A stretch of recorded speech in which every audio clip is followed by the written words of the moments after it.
Cheers, man. Cheers. What's going on, man? Well, you know, same old shit. I'm excited about doing a podcast. I know, it's been 2 weeks. We didn't get one in last week because of old Danny Boy's wedding. Yeah, congratulations to the Liberties, man. Congratulations. Yeah, that wedding was one of the funnest times I've had. It was so fun, man. We had such a good time, man. It was so fun, man. Yeah, because when we started out in the dressing room, we bring in the crown and the fucking... It's 2 o'clock, and we go through a bottle of Crown in the dressing room. And a freaking little jar of moonshine. Yeah. Oh, man, we already had like a couple IPAs. Like, we're feeling good. Feeling fucking great. I'm like, man, I can't wait to get out there and dance a little bit, have some drinks, you know? It was so much fun. And we had drinks. We danced. I don't know. I've had to take fucking 15 shots that night. I was probably around like 8 or 9. So many fucking shots. So many shots. Like, I'd come back from the bathroom and be like, damn, y'all took this shot without me? And then so I'd take a shot, and then we'd be like, well, hell, you didn't take one with me, so I'd take one with the other person, and then... God, that's a good beer. I felt fucking good. I felt good the next day, man. I felt a lot better than I expected. The Liquid IV. Shout out to Liquid IVs. We're not sponsored, by the way, though. Those We're things not sponsored. Nice. So fucking I take one every morning. I took one before this podcast. Every fucking morning. Yeah. And then on nights I drink, I'll take 2. Yeah. I'll do one in the morning. Like, I do the immune boost in the morning, and I'll do like the regular blue one at night before bed. I can't, like, I'm done with the hangovers. Dude, I don't ever have hangovers. Yeah, the Liquid IVs fucking help. I legit drank fucking... Oh, I drank. I thought I was going to black out. Dude. I did too. I thought I was going to black out, the man. picture of fucking Laramie. Oh, my God. I got to the So point, fucking man, funny. where I was like, well, walking out of the wedding, like when we all piled up in the back and was about to walk out, I'm like, I'm feeling pretty fucking good right now. I was like, I don't know how everybody else feels, but I just got to pace myself a little bit. Yeah. I got to be at least knowledgeable on what I'm drinking. I don't think I drink any water. I drank a lot of water. I drink maybe a bottle. I think I drank a bottle at the end. That's when whenever I got the water, I was feeling fucked up. I was like, uh-oh. Dude, the funniest part was when Danny's brother didn't know he was in the wedding. And that's not the funniest part. And then he walked, and me and Caleb were just talking about how he has poor communication skills. Right. And then his brother's like trying to scrounge. He's in from Florida, so he's trying to scrounge together like a suit, like a navy blue suit to match with us, which is going to be hard enough already because you did get a different shade or whatever. And he walks in to the dressing room. Yeah, and with a black. He goes with a black suit. He's like, he looks at Danny and goes, "You said black."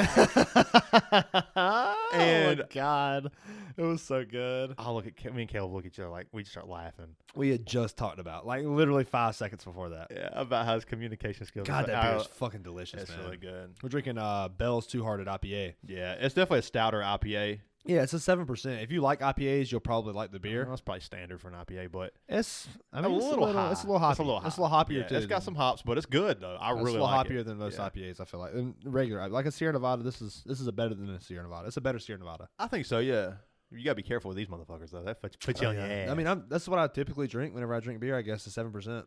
I'm usually around like 6.8. I think that's what 420's at. I think it's 5.8, 5.9.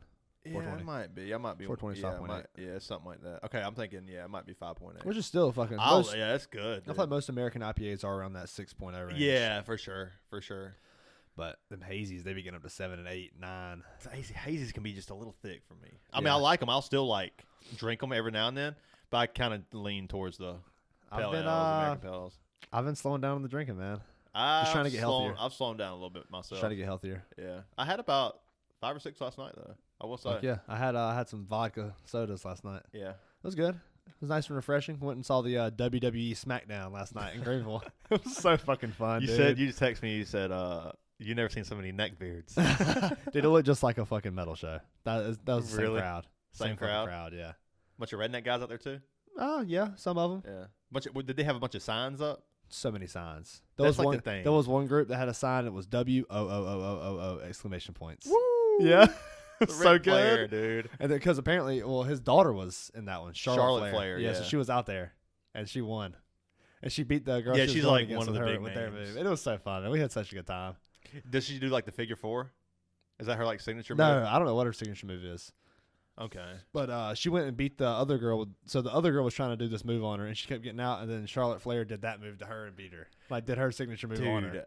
I respect the damage Jesus that they Christ, put on themselves and their bodies. Like, could you imagine slamming from like you're like a 200 pound, 300 pound? I mean, look at those dudes. They're like 260. Tag team match.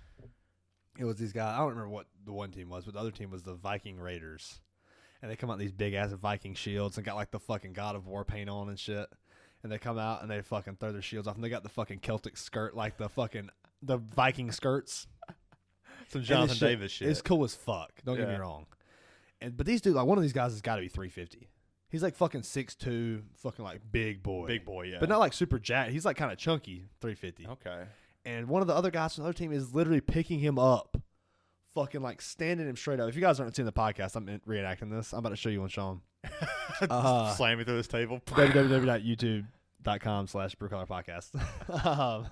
And I pick up, and the dude picks him up like they're parallel, and the dude's like on top of him, like head facing the ground. Like you've seen it if you watch wrestling where they fucking pick him up, like they grab him by the head, like in a headlock, and just lift him up in the air, and he just slams him straight on his back, and you just hear "Bah!" Oh my god! Like some of the shit they do, like jumping off the top of the cage. Dude, did you see that thing with like Mankind? Like a lot of Logan, crazy shit. like Logan Paul. Oh, where he like jumped and like they hit each other in the middle of the ring. That was wild. So the guy he jumped with, he was at the thing last night. Oh, that's the cool. monster of all monsters or all men or something. Yeah, it's a big fuck. He's like 6'5", 300. Dude, like, you seen videos? You might have tagged me in one of Vince McMahon back in the day. That's a bad motherfucker. Dude was juiced up. He still is, I'm sure. I'm sure he's still jacked as fuck. But when he was like oiled down and tan and I like love it. Fucking golden. Just like he just like gold, like like math. They go into his ears. there was one guy. It was like one of the last matches that came out, and it was this fucking dude. That all the lights go off and the fucking little specks come up, and he carries this little lantern with a white light in it. Okay. And everybody in the crowd pulls out their flashlights to match the white light. It was pretty fucking cool. I like that shit. That's pretty cool. So he comes out, and obviously he's like a huge fan favorite. But then an old school guy comes out with like some fucking 2000s music. He's got the red fucking underpants, like nice. He's got the jacket, and he's wearing no shirt, so he looks like a fucking old school wrestler. Dude. Yeah, he got the shit beat out of him, of course, because the fan favorite's gonna win. You know, he's gonna always. Yeah, but I was really pulling for the old school guy. I liked him. Yeah, it's really cool to like. I haven't watched wrestling since like 2004. I'd go to another one. I could see. I would pay to go to another one. I think it would. I didn't pay for this one. The tickets got bought for me. Yeah, and I was like, it might be pretty fun. Go have a couple beers, hang out. Yeah, fuck, dude. It was so fun. I bet it was fun. It was like $40. How close did you sit? Decently close. I got good pictures. Nice. Yeah, you have to show me those. That's cool. They're pretty fun. I sent one in the group chat last night, I think. Yeah, like we all know WWE's like it's a little goofy, we all know it's staged. But those are scripted. Fucking athletes. But those guys are fucking putting their bodies on the line, dude. Insane. Like some of that shit is like, I'm not trying to walk down like stairs multiple times a day. You know what I'm saying? Like I'm trying to look after my knees. These guys are just like blowing their bodies out. Dude, it's wild. It's insane. I miss it's so insane. Like you go back and watch them like when WWE was at its peak, when it was like Stone Cold, Steve Austin, and this what? Yeah, dude, that was a fun fucking time to watch WWE. And he's like I can see that. Fighting Vince McMahon. He's like the doctor. Remember when Vince McMahon's in the hospital and the doctor comes out? Yeah, the nurse will be in to like get your. And he starts hitting it with the pan. Yeah. Bing, bing. It's so good. God, it's so good. I never saw so many forearm strikes. It's just in the back. And the guy's going, oh, and he's stomping as he's hitting him. Some of those like backhands to the chest though. Oh yeah. Those have to fucking hurt because you hear that smack the. Dude, they hit him hard too. They hit some of those hard. Fuck out of them, yeah. So my favorite moment last night is Robert. Me and Robert didn't sit beside each other. That's Gabby's dad. Yeah. And he sits up and looks at me and goes, "Hey, Bryant." He goes, He said, "I've never heard floor more fucking mic'd up than this one." They have the floor mic'd up, you know. So whenever they stomp it, it goes, "Whoa!" And everybody hears it. Yeah, he's like, "This is so mic'd up. It's awesome." I never thought about it. And every time they hit, he's like, "Bah!" He stomps as he hits. So it sounds like he's hitting him hard. Yeah, that's so good. Yeah, because when they punch, you'll see them like kind of jump, like bow, bow, bow, like hit the floor to make that. That's good. That sound, you know. It's live acting. That's what it is. It's live acting. But they're really doing stunts though. It's live stunts. It's live stunts. Yeah, that's pretty cool. It's impressive. I had a good time though. I would pay to go to another one for sure. That's cool. Like I would like if it came around next month, I'd be like, "We going?" Like I'd be in. It's sad to see some of those other wrestlers, like the Dudley Boys. I don't know if you remember those guys, but like some of those old school wrestlers. I say old school, but old school to me, you know, that's like early 2000s guys. Those guys aren't around anymore. They're like in like I don't know what the bottom, the next tier, like the Bellator or whatever it is for UFC. One or Pride or whatever. Yeah, whatever. Yeah. Yeah, it's weird to see them there now. We're still like doing it, but like you're not making any money. Yeah, you're like, damn, dude. Yeah, it's kind of depressing. Yeah, and like they've given their body to it too. That's crazy. And like those guys are juiced up. For money. They're juiced because you like kind of have to be juiced up. You got to be as strong as you can be because you're lifting fucking 300-pound dudes, like 250-pound dudes, like. Well, and they also got to look really good. Yeah, exactly. They got to look the part. Vince McMahon. They say there's a. Everybody talks about like they want to be. Do you want to be jacked? You want to be swole? What do you want to be? Yeah. And like you see those guys that are fucking jacked and swole. That's steroids. That's steroids. Yeah. Now, there's some guys that are just fucking absolutely jacked. They look a little fat. They got like the fat gut. Yeah. That's because they're fucking jacked. They're swole. They're swole as fuck. Yeah. Like there's just nothing but power there. You can usually tell when a guy's on steroids. But if like there's a guy that's fucking 300 pounds and he doesn't have a fat ass belly, he's got abs. He's on steroids. More than likely. You're not gonna be jacked and like you're not gonna be ripped and swole. Yeah. At the same time. It's not happening. Work that way. Yeah. Like you look at like Vince McMahon back in the day. I mean, any of those wrestlers like Triple H or Hulk Hogan, like had fucking 6 packs and they're 350 pounds. And yes, 6'5". Yes, it's crazy. Yeah, it's impressive though, dude. It's so impressive, dude. How you feel about Jon Jones versus Cyril Gane? I think Cyril Gane's about to get fucking murdered. Do you think so? Really? I think it's gonna be ugly. Really, dude. Jon Jones is working like he's the most humble Jon Jones has ever been. I know. He's working with Henry Cejudo, a fucking triple-time Olympic wrestler. Yeah, he's been wrestling with him, yeah. Dude. Henry Cejudo's the bad motherfucker. That's his camp right now. Yeah, Jon Jones and Henry Cejudo. Yeah, I know. That is such a good combo. Such a good camp. It's so fun. And like Jon Jones needs help with wrestling. And that's the best part. He's being humble about it. He's taking that advice. He's reaching out. I am curious to see like if Jon Jones like loses some of his speed from gaining so much weight. I mean, it looks like he's filled in really nicely. Well, he's took it over 2 years. Yes, he's taking his time. He didn't rush it. He's been at this weight for over a year. Yeah. So you would think that he's going to have that speed, but you really don't know until you get into the ring with a guy like – there's no more technical fighter in the heavyweight division than Cyril Gane. Right now, yeah, for sure. I can't think of one. Stipe would have Stipe and Gane was more of a technical striker, I think. Yeah, for sure. Than Cyril Gane was. But like, there's really not a more well-rounded fighter in the heavyweight division than Cyril Gane. That's right fair. Now. I mean, I would say Jon Jones if we had seen him. Yeah, we just don't know. According to what he was in light heavyweight, then it's Jon Jones. Because Jon Jones is I can't say how old right now? 34? Yeah, he's mid-30s. I think he's 34, 35. Yeah, so like, especially for heavyweights, I mean, he made a good decision going up. Like Stipe's in his early 40s, I believe. Yeah, he's old. And DC, I think, was like pushing around 40 before he retired. He was like 38, I think. I think the move is to like the older you get is to move up in class a little bit. I've kind of always said that. But so speaking of moving up in class, before the podcast, I was asking you if you had heard the new UFC news. Okay. Have you heard who the new Ultimate Fighter is? Nuh-uh. I've heard they were talking about, who was it? Oh man, I can't remember. I know they talked about Masvidal and like Colby. So the new Ultimate Fighter. Freaking, what's his name? Help me Covington. out here. Colby Covington, yeah. It's Conor McGregor and Michael Chandler. Is it still like set?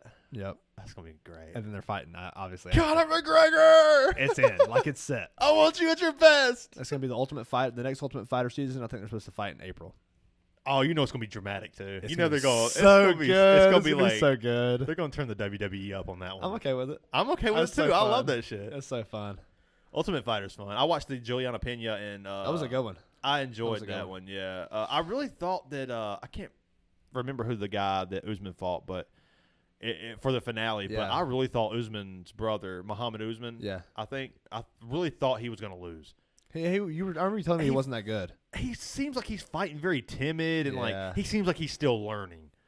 That's a big problem with experience. I was talking to my guys after Chicago. You know, we didn't have the best turnout like we do normally, but we've all moved up in divisions. All of my guys are fighting up in an age group, up in a new belt rank, like whatever it is, all new for them. So except for one guy who actually got a medal. So when you make that jump, you're fighting guys who have been in that division. It's hard as fuck. For so long, they've gotten comfortable almost in that division, and you're just coming fresh in. Yeah, it's hard. So it's hard. It's hard to make that transition. With Jacob, who's only been training for 2 years. And the biggest problem we're running into is that I think we're not training with enough people outside of our gym. Okay. Which is one of the reasons why we had a huge workout today. Shout out to Hub City Martial Arts, actually. If you guys are in the Inman area and you don't have know a good gym to go to for karate or jiu-jitsu, check these guys out. Hub City Martial Arts. Joseph Brackett is an awesome black belt instructor. Nice. For karate, and then their jiu-jitsu instructor is Matthew Legg. Okay. So very good martial arts place to go to if you're in Inman in that area. Those are good guys. Yeah, the heavyweight division right now, it really sucks to not see Jon Jones versus Francis Ngannou. Yeah, it does. That hurts. But then again, I don't think you can give him that. You can't do Francis Ngannou like that. Or Jon Jones. I don't think he deserves a fight in Ngannou.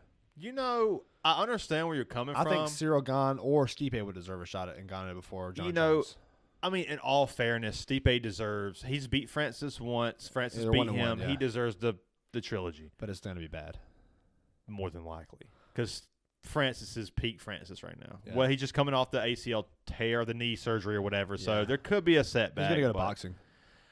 He's trying to get the money. money. Yeah. He deserves it. He deserves it. He deserves it. But if I could make an argument for Jon Jones, I mean, we're talking about a guy who completely ran through his division, and like the most impressive resume a UFC fighter's probably ever had. He's never lost a fight. I mean, just to the point to where like he would slack off and like in his camp before the fights. Yeah, and we'd do coke and party. That's like the Alexander Gustafsson, where Gustafsson took him to the wire. He was like coked up, drinking, partying. He didn't take it serious. And then the second fight, when he fucking ragdolled Gustafsson, he took it serious. And my favorite part, I saw somebody that was like Jon Jones won loss, and it was a sped up version of the fight where he lost from the elbows. Oh, he dominated that fight. And he just beat the shit out of this dude. It's like Jon Jones won loss. Yeah. That's the thing about Jon Jones. Like, he's never lost. He's never fucking lost. Now, there's some arguments that the Gustafsson fight, he lost. I went back and watched it. I think it's fair. I think that Gustafsson won that fight. But it's definitely close. It's close enough where you can give it either way. Yeah, yeah. I agree with you. His last light heavyweight fight against Dominic Reyes, I felt like I don't remember that one. It was about 4 years ago. I remember it. I just don't remember what happened. It was very, very close. A lot of people were split on that one. It was almost like, anytime there's a split decision, it's like, Dana White's probably going with the guy who's going to make him more money. Yeah, probably, but he's at least gonna come on, Patty the Batty and Jordan. Patty the Batty, that was 11. That was one of the like ones where that was really bad. Man. That was really fucking bad. Like, I know we've went back and forth with Petr Yan and Sean O'Malley. Have we? But that one was like pretty reasonable. I felt like. I've made my case. I get the arguments, but like you can make arguments for that one. Yeah. Like the Patty the Batty, I feel like he got ragdolled. He got fucking ragdolled. It was ugly. Yeah, but the heavyweight division is exciting. You guys like Curtis Blades is still a bad motherfucker. He's on the cusp. What a fucking badass name, Curtis Blades. Like that seems like some shit. The WWE guy. I feel like Wesley Snipes should be in the ring. Right? And then who is the dude coming up? Oh man, he's like the Russian guy, the white dude. Nurmagomedov. No, he's not a smash guy. Makachev. It starts with a P, not Prohaska. That's light heavyweight. I know who you're talking about. Fuck, I can't think of his name. Isn't he fighting Derek Lewis? Or no, that's Spikov or whatever that guy's name is. Yeah, he's fighting Derek Lewis. He's a good fighter too. Yeah, I think Derek Lewis is on the way out. He might be in trouble. Yeah, but he's losing weight. He's cutting weight. He looks healthy. Good. I would love to see Derek Lewis knock this dude out. Yeah, but Tai Tuivasa is a good one. He's lost a couple. Young too, though. He's had a couple tough breaks. He had Cyril Gane. Like, he was there. He had the win, but Cyril Gane is a fucking master. Does Alexander Volkanovski get the double belt? No, my heart's telling me yes, but I can't bet. I can't bet against the Smash. There's someone my heart's telling me yes, dude. But my body. You listen to like the guys who've like rolled with those guys and wrestled with those guys. Like, it's like wrestling a Bilal Muhammad was on Rogan the other day talking about how it's a whole nother fucking level. Like, he's in the camp with those guys. Like Hamzat and Israel. Or not, is it Islam Makhachev? Sorry, I don't know why I said Israel. But Islam Makhachev. He's like in the camp with these guys, and it's like a whole nother level. Like, okay, yeah, like poverty here is one thing, but like, yeah, like we're struggling. Like, poverty is obviously like a problem, right. But like overseas, like Dagestan, it's like they're poor. They're kicking rocks around, and like they're fucking like the poverty's at a whole. They're worried about like bombs going off and shit. Like this, like. You know what I'm saying? Like, they're on a whole nother fucking level. They're poor but they're tactile.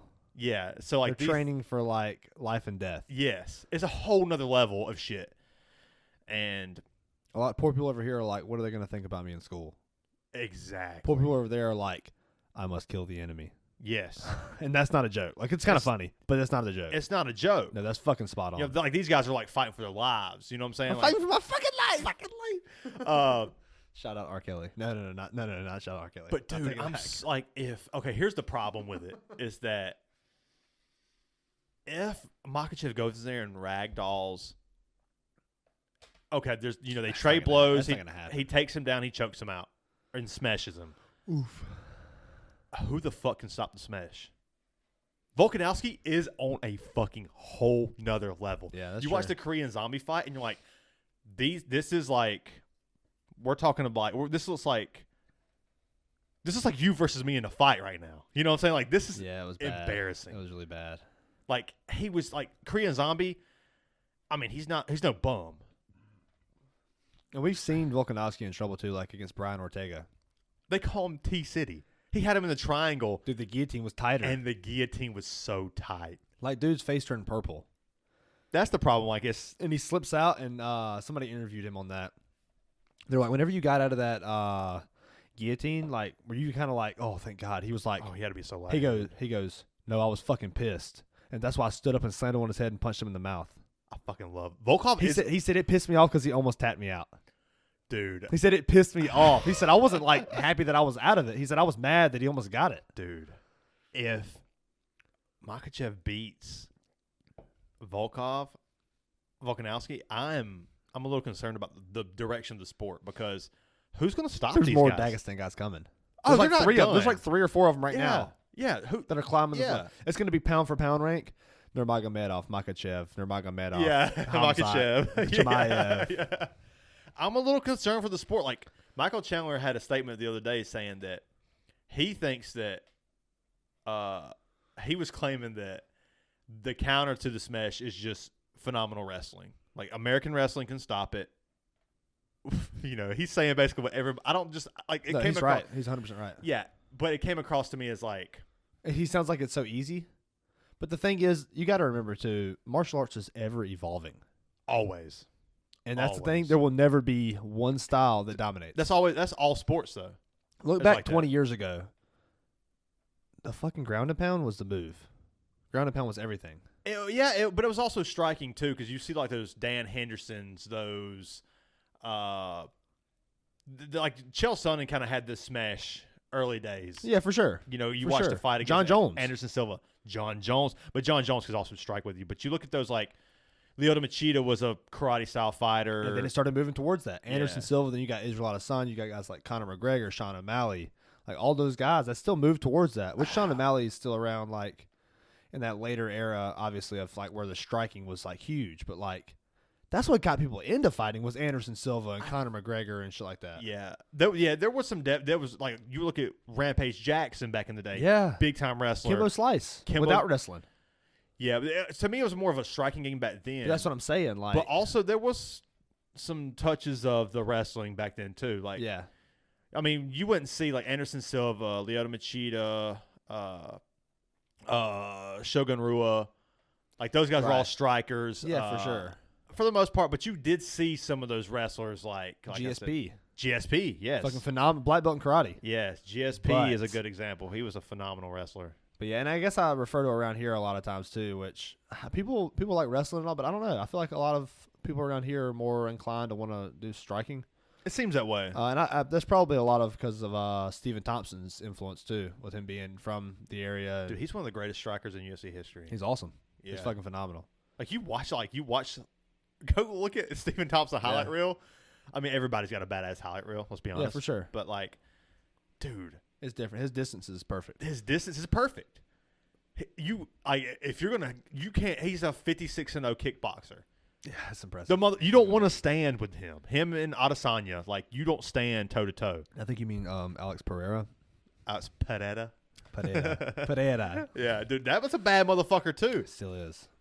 People kind of interested in seeing how he responds to like a wrestler like Vettori and things like that. Like Robert Whittaker, another Robert Whittaker's so good. He's so fucking he's like good, he's dude. arguably the most well-rounded in that division. Yes. Until Hamza, except for the fact that Hamzat's in there now. That is so interesting. His striking isn't good enough. He'd get knocked out by Adesanya. I think he'd get knocked out by Vettori. I think he'd get knocked out by You really think that? I think so. You think Hamzat's going to get knocked out by Vettori? I don't think he will, but I think he could. He could. I guess. I mean, I don't think it's going to be an easy fight for him. I think it's going to be like the Gilbert Burns fight. I think you're right. Hamzat. I think you're fucking right. Vettori's a bad motherfucker. That's a bad dude. And Whitaker's like on the next level. That, yeah. And then Adesanya and Pereira is on the next level. Yeah. Yes. Dude, dude, people are kind of shitting on Alexander Pereira, but he's a bad motherfucker. Dude. So good. He earned that win. He earned that title shot. But his fight against Strickland's not that good though. I thought Strickland was going to win that fight. I didn't. You didn't think so? No, because Strickland was going to try to fucking strike with him. Oh, God, he got That's fucked stupid. up. He got so fucked up. He said, "I didn't realize his arms were that long." Strickland's so funny, dude. I love Strickland. He's fun. He's so funny. He was talking shit to Adesanya before the fight. He was like pretending like he was overlooking Pereira and was looking right at Adesanya. He is talking such a shit. good trash talker. Yeah, Strickland's such a good trash talker. But man, like I'm really excited where the UFC is right now. Yeah, for sure. And I think, like you said, you're worried about the future of it. I'm not. Even if it was fucking 12 guys in the pound for pound and they're all Dagestani, it'll change. It always changes. You're right. The sport will evolve. There'll be a certain style that'll beat that. Yeah, it'll always change. Take its course. But one thing I don't want to see is like the Smash dominate the UFC across the board. I don't want to see that. I don't think that'll happen. I don't want to see any one style do that. I don't either. I don't either. I want to keep it exciting. Yeah, for sure. I like seeing because the most fun thing is whenever you see like Israel Adesanya fighting Robert Whitaker, and then he's got to fight Alex Pereira. He's got to fight Alex Pereira after that, and it's like completely different styles of fighting. I love that. And it's like, can this guy really beat all these styles? Yeah. I think I'm most excited for Jon Jones because we just don't know. I'm so excited. We're like, this dude's like Conor McGregor and Michael Chandler. That's fucking awesome. That's gonna be awesome. That's gonna be fireworks. It's gonna be over in 2 rounds. We know this. Jon Jones. I want to see Jon Jones go out there and dominate like he used to. You want to see it? I do. I'm a Jon Jones fan. And people shit on Jon Jones. It's like he's a shitty person. He beats women. True. I think that was alleged. I don't know if that came out. Yeah, I'm gonna be honest. I don't know too much about that. He's a fucking coke kid. That was true. That's for sure. That's probably not the best person. Definitely not. But that's okay. But he's fun to watch. I would say he's fun to watch. I don't want it for, like, obviously him being whatever his character is. I want to see it because of the ability. I want to see the ability. I want to see the fighting. You got to respect the craft. You're just respecting the dominance. But also I want to see him evolve into a better person. Me too. Yeah. I thought that's kind of on that path where, like, if he does get back in the UFC and stops fucking doing the stupid shit he's done, because I'm sure he fucking has regrets in his life. Yeah. And you see a lot of people like that who never get that second chance, and he's getting it right now. Yeah. This is like the 12th chance, really, but yeah, because to me, like, we all fuck up. We all fuck up. Some of us worse than others. We all fucking party. We all say stupid shit. We all drink too much or whatever. We beat our wives. Yeah. Fucking. Like, we all do that shit, you know? I was just so disappointed because I wanted to see Francis beat the shit out of him. Because Francis, I think, is the most dominant fighter we've ever seen. Except for Jon Jones. I know. Except for Jon Jones. And GSP, I'm going to be honest. I honestly, and Khabib. In my heart, yeah, Khabib was fucking dominant. But, like, what I'm saying is, like, Khabib versus Francis, obviously, I mean, that's different weight classes, whatever. But, like, as far as, like, our fucking superhero, like, the closest we've ever gotten to a superhero, to me, is Francis Ngannou. I agree 100%. You know, if you put him in the ring with Tyson Fury, you never know. Honestly, you never know. Tyson Fury could possibly knock him out early because the fight starts standing up. He's one of the best strikers. But Francis Ngannou is going to ragdoll him. Oh, you mean in UFC? Yeah, if it was if these people met in person and they fought. Oh yeah, Francis Ngannou is going to kill him. It's going to kill him. He would not live. It would be like I would give it 3 minutes. The only chance that Francis would have is if Tyson Fury utilized his phenomenal boxing, his fucking. I mean, he's one brilliant of the goats. footwork. Yeah. His footwork is brilliant, and knocked him out early. If it went like long term, Francis is taking him to the ground and just fucking him up. Like everybody knows the clip of Muhammad Ali against the ropes, fucking moving his head. Yeah, that video of fucking Tyson Fury just doing the same thing, except you got 150 pounds on Muhammad Ali. I know, dude. Dude weighs 320 pounds. Francis Ngannou is the closest, and he's peak Francis. Like, him fighting Cyril Gane and wrestling with Cyril Gane and slamming him on his head. Patient, patient Francis was like usually Francis would come out. He's got the sledgehammers. He knocks you out, or he gets knocked out. Like that was. But Francis, who did he lose to? Stipe. That was he lost. Right? No, he lost to Stipe. He's lost 3. Lewis. He lost to Derek Lewis in a decision. Stupid. Derek Lewis even said like, I don't even count that fight because they were both scared to strike. Yeah. That's probably fair for both of them. And the other one was maybe who was the? It was like Curtis Blades, or it was damn, I can't remember who the third one was. Yeah, I can't remember. But he lost after he lost to Stipe. Oh, okay. So he was kind of like in that emotional like. That's true. But then he improved on his his grappling and his patience, and it's like he learned how to strike. He doesn't see blood when he gets that power hit. Yeah, that's the hardest part. Dude. Yes, you get that one hit, and you daze him, and you want to fucking just run in and blah. Yeah, it doesn't work that way. Charles Oliveira's fooled people with that for years. God damn, for a couple of years now. It's like, oh, you got me. He falls back. Psych. You come in, he's like, oh, yep. Call the ambulance, but not for me. Yeah. Next thing you know, like, there's a guy behind you. There's a guy behind you, and it's the guy. And it's the same guy. It's the same guy. You just thought you knocked out. But yeah, that's exciting. I can't wait for Jon Jones, man. It's definitely exciting. I've never been more excited for a UFC fight, I think. I wish it was Ngannou he was fighting. That's what kind of takes away from it. I don't want it to be. But the reason I don't want it to be is because I don't want to throw Jon Jones to the wolves. I get it. I want to see him have 2 fights. This is what I was going to say if I was going to build that argument for Jon Jones is that, like, the man is arguably the greatest UFC fighter we've ever seen. Arguably. You know, it depends on who you're talking to. But has the most impressive resume of all time. Of all time. There's no better resume than that. It's not even close. Yeah, it's not even close. Like Anderson Silva, Lyoto Machida, fucking Chuck Liddell. You can talk about those guys, but let's just talk about Jon Jones choking Lyoto Machida unconscious, dropping his body to the canvas, and just walking off. Lyoto Machida had him in trouble in that fight, too. I know.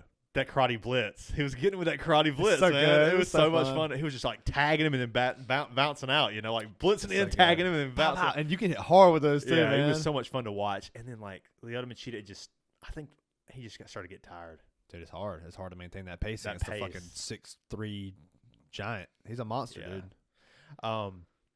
But he ran through the division, dude, with ease. And then had like 8 title defenses. He got to the point where he was playing with his food. He had 8 title defenses. Yeah. He got to the point where he was 9. It was something like that. I think, what was it, 15 is the Usman and Anderson Silva, I think, is tied for 15? Most title defenses, I think. Yeah, that's right. But, yeah, it'll be interesting to see, like, a guy who has never lost. Like a true loss. We've never seen him knocked out. Even that one wasn't a loss. It was a no contest. It was a no contest, yeah. So he still had 0 We've never seen him lose in a split decision, a knockout, submission. Like, none of that's ever happened. They've been some rounds, same for Khabib. I mean, arguably Khabib was more dominant. Against lesser. Jon Jones has a better resume. Yeah, for sure, against lesser opponents. And it makes sense for marketing, too. He comes in, he gets a title shot. I don't necessarily agree with it. Well, that's on Francis Ngannou for not accepting the contract. True. But I wouldn't have, even if Francis, like, if he got a title shot right away, I feel like he's kind of earned it. That's fair. That's understandable. He's been, like, the most dominant UFC fighter we've seen. Ever. If he's going to make that transition, let him. Let him go for the title. I wonder how much they're going to pay Jon Jones. Didn't he sign, like, a fucking 8-fight contract? Was it 8 fights, really? It was at least 8 fights. Let's look. I know it was a huge fucking contract. Like, if it's 8 fights, I hope. Jon Jones. 8 fights, we're thinking like 5 years, 6 years for 8 fights, I would imagine. Current contract, 3 years, $21 million. That's some it's the highest paid. It's the highest paid heavyweight we've seen. No, that was NFL. Okay, that makes sense. Jonathan Jones is who came up. What the fuck would that come up for? Probably was their who was? Oh, Jonathan Jones for the Patriots. 8-fight deal. Yeah. New 8-fight deal. 8 fights. I wonder how much money he's gonna make off of that. How many years was the Jonathan Jones contract? 3 years. Hell yeah. 3 years. He shut out. $21 million. Yeah, he shut out. That's a really good deal. Bill Belichick knows he's the greatest defensive coordinator, obviously. But how about the Eagles? How about them? I know you're excited. I'm so excited. I'm excited for them because I think they're really gonna win. You want to hear a fun stat? Andy Reid has never lost to the Eagles since he's been on the Chiefs. He's 3-0 against the Eagles, right? Yeah. He also has never lost to the Chiefs when he was on the Eagles. He's 3-0 against the Chiefs. Wow, that's very that's a fun stat, right? That's a fun stat. That's a fun stat. Andy Reid is the second to be 3-1. The second best coach in the NFL and the greatest offensive mind in the NFL. That's pretty fair. So I'm excited to see how he uses his lack of talent. The Chiefs don't have the better team. They just don't. They don't. Defense or offense. Yeah, defense or offense. Only literally, there's only two positions they beat the Eagles in. That's quarterback and tight end. And the gap isn't that far. And tight end. I mean, tight quarterback is huge, I think. Quarterback is tight end is a big gap. There's a big gap between Travis Kelce and Dallas Goedert. And Dallas Goedert's a great tight end. I don't think there is. Are good. I don't think there's a great gap. I think the bigger gap is between Patrick Mahomes and Jalen Hurts. So I don't think so.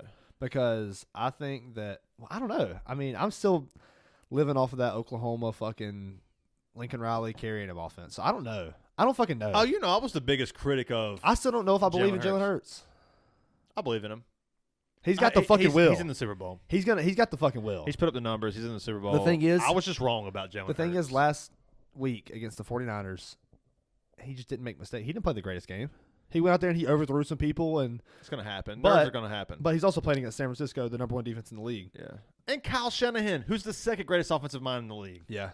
And with George Kittle and Deebo Samuel, Brandon Ayuk, Christian McCaffrey, Juszczyk, Trent Williams. It's a loaded roster. Elijah Mitchell. He's literally every position is better than everyone else. And the defense is just as good as the offense. Yeah. All they needed was a quarterback in that game to keep it close. That's what you hope for when you're in the playoffs. I don't give a fuck if you're the 2007 Patriots who are undefeated. We knew how dominant they were. It doesn't matter if you're Andy Reid and Patrick Mahomes and all that. Getting in the playoffs is one game. It's the best Eagles team I've ever seen in my life. It's the best Eagles team I've ever seen. That's insane. It's so incredible. Yeah, they've made it look easy. Dude, that offensive line is so stupid. Oh, yeah. It's We had 4 rushing touchdowns against the greatest rushing defense in the league. It's a top 5 offensive line that I've ever seen. I've been watching football for 22 years, and to me, it's the second greatest offensive line I've ever watched live. With 2 top 10 receivers.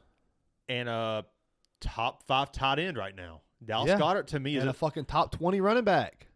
And that's splitting carries, too. I would say top 20. I think those running backs are a product of that offensive line. Yeah, I don't think those running backs are that good. I think they make plays, but I think Miles Sanders actually showed out this year. Yeah, his run after contact is what impressed me the most. He's a good running back, but he's not a running back that can carry the load for a season. Well, I think if you pair him with Kenneth Gainwell, that's a fucking awesome combo. Kenneth Gainwell's good. He's a very good third down back for sure. I don't want him as a. He's another guy who's not going to carry the work. No, absolutely. He can't even block that good. I don't want him there. Yeah, I've always said that you give those guys an every down back like a Le'Veon Bell. Ezekiel Elliott, Saquon, name Chubb, name those, any of those. You give them a legitimate dominant running back. This is why I was preaching for them to get A.J. Dillon back a couple years ago. I thought that A.J. Dillon would be perfect for that offensive line. Right. They could have just smashed him up, just smashed them. Dude. But and Jonathan Taylor, I thought that they should have drafted Jonathan Taylor because Jonathan Taylor, I believe, went in the second round too. Which they got Jordan Davis. I think that's going to be because Fletcher Cox is probably going to retire next year. Yeah, I thought the Eagles. If the Eagles win the Super Bowl, Jason Kelce will retire. Lane Johnson will retire. Fletcher Cox might retire. You're losing huge pieces. Brandon Graham might go somewhere else. Yeah, I'm surprised Brandon Graham's been there for that long. He's been there for a while. Brandon Graham said he's probably going to play one more season, but it might not be with the Eagles. Yeah, he's going to. Let me tell you. The Eagles are I would say the Eagles are really good at restructuring contracts to keep players there. Well, you're going to lose a lot because this is what happens when, you can look at in college football, you can look at the NFL. Anytime there's a championship team who wins, everybody's calling to get players and coaches from that team. You ready for this one? Yeah. The Eagles have 2 first-round picks. Oh, I know. It's amazing. Theirs, so if they win the Super Bowl, 32 and number 10. That's amazing. They have a top 10 pick. Yeah. I know you shit on Roseman. What's his name? Yeah, because of the fucking J.J. Arcega-Whiteside and the that happens to everyone. But he's a fucking genius trader. Oh, yeah. He can trade. He just steals people. Like Hassan Reddick. Oh, yeah. Hassan Reddick's getting paid $7 million a year. And he fucking led the league or second in the league in sacks. Yeah. Who led the league? Was it Bosa or was Bosa, it? Okay. I know Judon led it most of the year. I know he was in top 5, I would imagine. Yeah, we had 70 sacks this year. Yeah. Oh, that defense is fucking phenomenal. They can defend on the back end with Bradbury and Slay. And is Gardner Johnson back? Or CJ Gardner Johnson's back. He's back. Avonte Maddox is back. Yeah. Fucking Reed Blankenship, the fill-in. He earned a spot to start. They swap him with CJ Gardner Johnson now. They rotate snaps. I think I think it's going to be close because you're going against Andy Reid, who's been to the Super Bowl 3 times already, won 1. Right. And he's played against, I mean, he's going to be he's going to outcoach. What's his name? Help me here.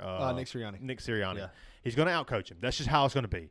As much as I love Nick Sirianni and how well he's coached his team, he's here for a reason. Oh, yeah, for sure. I think he's going to get outcoached by Andy Reid. I think Mahomes and Kelsey's, I've seen Brady and Gronk. He's like what fucking. They're on the same level. They're like 6 touchdowns or 4. I think they just passed postseason touchdowns of all time. I think. Oh, did they? They're tied. Either they're tied. I think they passed it. I think Gronk and Brady was at 15. I think they're at 16. Let's see. But that's between a wide receiver or a tight end. A quarterback and a tight end. I don't know if that. I think it was just. Yeah, because I would imagine Montana and Rice probably have. Yeah, I would definitely say that. Yeah. Most postseason touchdowns for a quarterback and tight end. Yeah. I think they have the lead. I think it's tight end and receiver because Gronk and Brady, I think, held the title. It was like fucking 70 or something.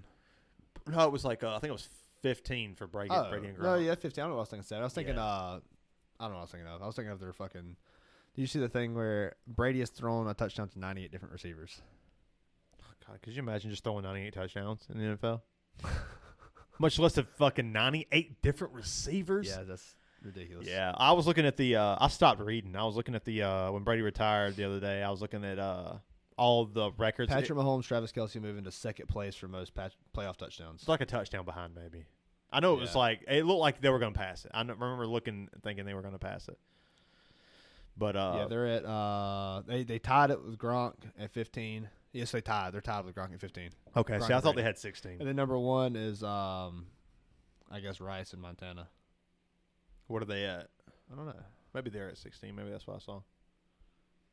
Rice in Montana was impressive. It was probably the greatest duo we've ever seen. Yeah, I think the Eagles will probably go out there and draft an edge rusher. They'll fill Jonathan or Jordan Davis, and Fletcher Cox's role if he retires. How did Nakobe Dean do for you guys? He did okay. I feel like I never saw him. He got some playoff time because we were up by 30 points in the playoffs. I was so mad at New England in the 3rd round when they didn't take Nakobe Dean. I wanted him he in the first. The second. I wanted him in he was projected first round. In the 3rd round, the Eagles got him. I wanted him in the 1st round. Steal. And they took Cole Strange, which Cole Strange fucking showed out. You know what the best part is about the Eagles too? Next year we got 2 second-round picks. Yeah, exactly. It's amazing. Set up. There's this fucking. Yeah. We're so set up. Yeah. And I don't know if the Eagles will try to get that edge rusher out of Clemson. I know you're talking about. Starts with an M. Last name starts with an M. Miles Murphy. Miles Murphy. Yeah, that's it. Fucking nice edge rusher. Yeah. He's going to be in that area. He's going to be around 10. We might go for Cam Smith out of Carolina. I would love to see that, dude. Because I don't think we'll have. Bradbury and Slay is like a 2 or 3 year thing. I don't think Bradbury. I think he only has 1 more year in the contract. I think we only signed him for 2 years. We got picked up last year. He'll get a big payday. That's what I was saying. I don't think the Eagles will pay him. Yeah, they won't. I don't think they will. They won't. That's what I was saying before is that's the problem is like you look at Georgia, people's coming over after their offensive coordinator and those guys, and you look at the Eagles, and when you win the Super Bowl, people want a piece of that. They want a piece of that championship caliber team. So like people are going to come for the offensive and defensive coordinators. They're going to come for, and the NFL players know this too. Like they're not. I doubt they'll come for the Eagles defensive coordinator. They like the NFL players know this too. They're not going to worry about going to a system that fits them or staying. Like I know as a fan, you want to be like, oh, like why would you leave? You just put up all these great numbers. They want money. They want money. At the end of the day, you want generational wealth to provide for your family. Yeah. And I know a lot of people will say, well, you got $1.4 million when you signed your rookie contract. Is that not enough? That's fine. I want to have enough. I want to have enough to buy my mom a house. Why would you limit yourself? Yeah. So like they'll look at that and like, I got a ring. Let me go get my bag. My bag of money. Give me my bag. Get my bag. The whole bucket. They just want to get the whole bucket. Damn, touchdown. Yeah. Scored a whole bucket. So they're gonna go to like Jacksonville, who's gonna overpay. Yeah, for sure. For fucking Christian Kirk. Which I don't think they ever paid for. He killed it. It worked out. Yeah. He did good. You want to take a bathroom break real quick? What's up? We'll be back, guys. We got to take a piss.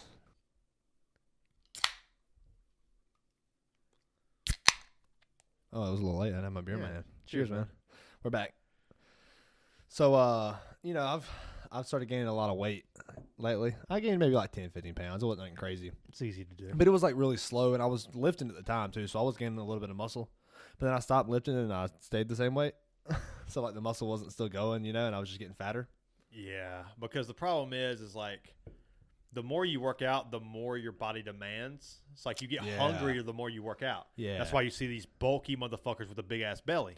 Dude, I eat so fucking much. Like I was eating like 3,500 calories a day, easy. And also the problem is that when you start eating that much, your stomach expands, and so you start eating more. It's like you was working out so much, eating enough, you built your stomach up to the point to where it was big and could hold a lot, and then you stopped working out, but your stomach wasn't getting full. Yeah, like I was training karate 3 times a week, jiu-jitsu 2 to 3 times a week, and I was lifting and working, and I'm sweating at work.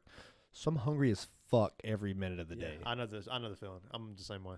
I'm always hungry all the time. So I was easily eating 3,500 calories a day. Like, as a 185-pound guy, that's a lot of fucking food. Yeah, it is. Not to mention on the weekends, I was probably doing 4,000, 5,000 calories because of beer.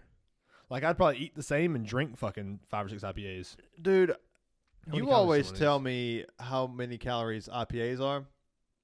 Saying like 300 and shit. Some of them are, like Space Dust. Yeah, that's like, I gotta think that everything is below Space Dust for the most yeah, part. I mean, but like fucking legit 200 But I'm a little curious, because, like a Michelob, give me a beer. Sweetwater 420. Yeah, Sweetwater. That's a good average. Yeah. Because like a Michelob Ultra is going to hit you for about 90 to 100. Miller Lite is going to hit 185 calories in Sweetwater. Okay, so it's not as bad as I thought, but it's bad. Not good. Yeah, because I'm going to drink 10 of those. I ate a fucking 20-gram protein bar that had 220 calories in it. Yeah. That's that. But you're drinking it. Yeah. They say drinking calories is like one of the worst things you can do for... Oh, for sure, yeah. It's so, because it comes so easy and you don't think about it. Yeah, it doesn't actually fill you up. Because you piss it out for the most part. Yeah, and there's no way to get around drinking as far as calories go. I've done this deep dive. A glass of wine's 100 calories. One shot is 100 calories, and a beer is average about 100 calories. For us, it's 200. Yeah, exactly. Because like a Miller Lite is like 100 calories. Yeah. So like I'm not gonna drink. What is it? 1 more calorie than Michelob Ultra? So yeah, it's like Michelob They Ultra probably did that on purpose just to make an advertisement about it. Probably, but also like 2 digits instead of 3 is also looks better. Like when you say 90, you're like, okay, I can. This isn't bad. When Sierra Nevada has 175. All right, let's look at what we're drinking right now. Yeah, Bell's Too Hard is gonna be like 215. I'm gonna say. Let's see. If I had to guess, Bell's Too Hard is IPA calories. 225. 210. Okay, I said 215. Yeah, that's a lot of fucking calories for a drink. Yeah, it sucks when you have 3 beers and you're 600 calories in. Dr. Pepper calories. Oh, I guarantee it's like 3 something. It's probably pretty close to that. 150. Damn, that's it? Yeah, so imagine you drink 12 Dr. Peppers in a day. That's what it's like, except worse. Fuck, dude. And I wonder how much... There's a lot of fucking sugar in these IPAs. There's not really that much sugar in beer. Really? Yeah, I'm sure IPAs probably has more. Yeah, I feel like IPAs would be pretty... Let's see. It's sweet water. What do you... Those got sugar. Sugar content. I don't know how many. Yeah, it has 0 grams. Oh, no. What the fuck? Why did Taco Bell come up? Yeah, so, okay, zero sugar. Dude, I could always fuck up some Taco Bell. Yeah, most beer doesn't have that much sugar in it. It's just a lot of sodium. Rank your top 3 fast food joints. We might have done this before. I don't know if we have on the podcast. We've done it to each other. Yeah. Number 1, McDonald's. And exclude like Zaxby's Chick-fil-A, yeah. That's cheating. We all know Zaxby's Chick-fil-A. Number 1, McDonald's. Number 2, Wendy's. Number 3, breakfast included. All of it. Bojangles. Oh fuck, Bojangles is the shit. It's good. I don't want to put Number Bojangles 1, in there. McDonald's. I'll take Bojangles out of that. Hardee's. I'll put Hardee's in there. The service fucking ruins it. Number 1, McDonald's. Number 2, Wendy's. Number 3, fuck. I'm trying to think. Taco Bell. Yeah, I forgot about Taco Bell. Taco Bell's fucking delicious. Yeah. So fucking good. That might be number 2. Yeah, McDonald's is probably number 1. It's fucking so good. It's what I crave. Anytime I want something shitty, I crave McDonald's. But I do like Arby's. I thought about Arby's. Too expensive. It is expensive, but it's better than the rest of them for the most part. Oh yeah. I feel like it's better and healthier. Yeah. You can get healthier food. They say the healthiest one is fucking Taco Bell. There's no fucking way. Because like That's everything insane. that you're eating is That's like lettuce and tomato and shit. Lettuce, tomato. The meat's not really meat. You can substitute the meat for black beans if you really want it to be healthy. That shit. That's retarded. I'm not going to, but I do like black beans. But I do too. But with my meat. Yes, exactly. You want black beans or pinto beans? Yes. Yeah, if I had to put it as far as mine, I at least got McDonald's 1. McDonald's is probably 1. Taco Bell 2. Wendy's 3. That's me. I would go Bojangles over Wendy's. I don't eat Wendy's. But I took Bojangles out of there. Did you? Because it's like KFC. Are we going to say KFC and Bojangles are fast food places? They're fast food, I feel like. Yeah, but like the other chicken sandwiches, sure. I wouldn't hold like KFC and Bojangles to like Zaxby's standards. I feel like it's pretty close because they have literally family meals. It's close. Any place that has family meals and catering, like, you should probably cut it out of fast food. Yeah, but it's fast food. It's like Popeyes, like, yeah, I guess Popeye. But still, it's like they have chicken sandwiches, chicken fingers. And I guess you could be like, yeah, but it's fast food for Chick-fil-A and Zaxby's. That's true. Too. Yeah. That's what I'm going for. Yeah. I feel like KFC and Bojangles kind of fall into that category, but KFC and Bojangles also fall into the family category. The category we just talked about. Yeah, that's interesting. Yeah, I don't know. Like a meat and 3 borderline. But it's just one meat, fried chicken. It's so good. It's so good, yeah. So good. I crave fucking KFC's mashed potatoes sometimes. They're not good. They're good. They're not good. They're not good, but like instantly, like you can just pull through a drive-thru and get like mashed potatoes in your face in like 2 minutes. A Famous Bowl is fucking amazing. Famous Bowl is it's so shit. What's the greatest sandwich in a restaurant, in a fast food restaurant like history? Chick-fil-A, or I mean like chicken sandwich, or like any sandwich? Any sandwich. Burger, sandwich, chicken sandwich, whatever. Like what if you could only have one for the rest of your life, what would you go with? Double quarter pounder. Dude, I don't even like the double quarter pounder. Really? I like the quarter pounder. But I feel like the double... A quarter pounder in general. Just the same thing. It's just 2 meats. Yeah, I feel like the double is like the meat isn't that good. So I feel like it is. I feel like... But like the quarter pounder itself, like... Sure, a quarter pounder. I'm fine with that. Either way. Yeah, I don't know. For some... Okay, yeah. Like I feel like the double quarter pounder... It's a fucking amazing sandwich. I feel like the double quarter pounder is like... The meat overpowers everything, which you might like that. That's like me. But like the meat's not quality. So like it kind of leaves a weird taste in my mouth. I could see but like that. the quarter pounder itself is very well balanced. Like the cheese hits when the burger hits, when like the mayonnaise hits. A double roast beef and cheddar from Arby's. Oh, dude, that's good. That's fucking really good. But you're eating one for the rest of your life. I think quarter pounders. Baconator's definitely up there. Spicy chicken sandwich from Spicy Deluxe from Chick-fil-A. Spicy Deluxe is the shit. Fucking kicking chicken sandwich from Zaxby's. Yeah. Dude, the fucking oblong chicken sandwich from Burger King. Oh, yeah, the original chiction sandwich from Burger That's King. the only reason I go there. It's fucking good. That is like what comes to mind for me. It's the only good thing there. It's like... The Whopper's there. Yeah, I haven't had a Whopper in forever. The Whopper's a worse quarter pounder. Yeah. The quarter pounder's better than a Whopper. And that's not even like... But the quarter pounder doesn't have lettuce, tomato... Oh, but you can get that now. You can get it. You can get a fucking quarter pounder deluxe. I wouldn't want it. Oh, but the Big Mac is probably better than... I don't know. I'd probably take a Whopper over a Big Mac. I'd take a Whopper over a Big Mac. I don't like Whoppers, though. I had a Big Mac, actually, the other day. It's fucking delicious. It was amazing. It's not bad. So much bread. I would take a McChicken over a Big Mac.